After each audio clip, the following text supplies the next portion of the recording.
সেই বিচার বিভাগে এখনো অনেক সমস্যা আছে। আপনার কাছে সমস্যা একরকম, আমার কাছে সমস্যা আর একরকম। অনেকেই বলবেন দুর্নীতি ছুঁয়ে গেছে, অনেকেই বলবেন টাউন বাটপাড়িতে ছুঁয়ে গেছে, অনেকেই বলবেন স্ট্রাকচার নাই। আর আমার কাছে বিচার বিভাগের সবচেয়ে বড় সংকট হলো মানবিক মূল্যবোধ সম্পন্ন বিচারকের। আমি যদি বিচারের পেশা বেছে নেই, তাহলে আমাকে ধরে নিতে হবে আমি সমাজের আর 10টা চাকরির মধ্যে চাকরি করতে আসিনি।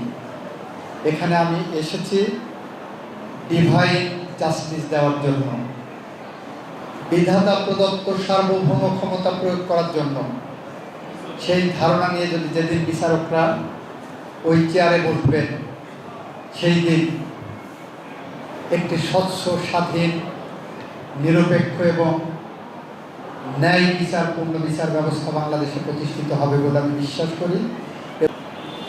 উনি বলছেন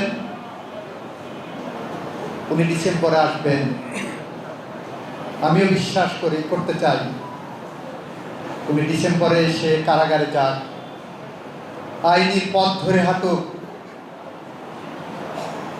আইনের পথ ধরে হাঁটলে আমরা একটা কথা বারবার বলি, অনেক ক্ষমতা মানুষের, কিন্তু আইনের ক্ষমতা তার থেকেও দীর্ঘ। আইন তার দীর্ঘ ক্ষমতা প্রয়োগ করবে।